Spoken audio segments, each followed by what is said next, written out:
ഛത്തീസ്ഗഡിൽ IED സ്ഫോടനം. 2 സുരക്ഷാ ഉദ്യോഗസ്ഥർക്ക് വീരമൃത്യു. പൈപ്പ് ബോംബാണ് പൊട്ടിത്തെറിച്ചത്. സ്ഫോടനത്തിൽ 4 ജവാന്മാർക്കും പരിക്കേറ്റു. വിവരങ്ങളുമായി അർജുൻ പീതാംബരൻ ഡൽഹിയിൽ നിന്നും ചേരുന്നുണ്ട്. Arjun, good morning. ഈ തുടർച്ചയായി ഏറ്റുമുട്ടലുകൾ കുറച്ച് ദിവസമായി നമ്മൾ അത്തരം വാർത്തകളൊക്കെ നൽകുന്നുണ്ട്.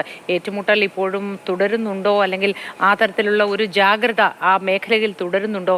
ഈ ജവാന്മാർ എവിടെ നിന്നൊക്കെ ഉള്ളവരാണ്?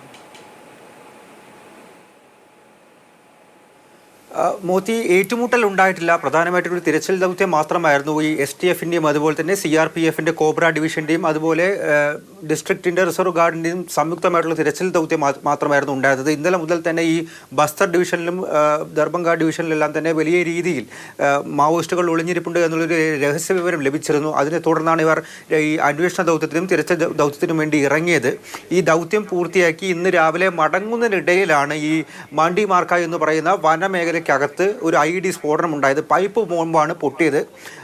6 സുരക്ഷാ ഉദ്യോഗസ്ഥർക്ക് പരിക്കേറ്റിരുന്നു. അതിലാണ് 2 ജവാന്മാർക്ക് ഇപ്പോൾ വീരമൃത്യു സംഭവിച്ചിരിക്കുന്നത്. ഇവരെ ചികിത്സയ്ക്ക് വേണ്ടി ആശുപത്രിയിലേക്ക് മാറ്റിയിരുന്നു. ആശുപത്രിയിൽ വെച്ചാണ് വീരമൃത്യു സംഭവിച്ചത്. മറ്റ് ഗുരുതരമായി പരിക്കേറ്റ 4 ജവാന്മാർ കൂടിയുണ്ട്. ഇവർക്ക് കൂടുതൽ മെച്ചപ്പെട്ട ചികിത്സ നൽകാനായിട്ട് അല്പം മുൻപ് റായ്പൂരിലേക്ക് എയർലിഫ്റ്റ് ചെയ്തിട്ടുണ്ട്. വേണ്ട എല്ലാ ചികിത്സ ഒരുക്കുമെന്നുള്ള കാര്യം തന്നെയാണ് അവിടെയുള്ള സർക്കാരും അതുപോലെ തന്നെ സൈന്യവും നിലവിൽ അറിയിച്ചിരിക്കുന്നത്.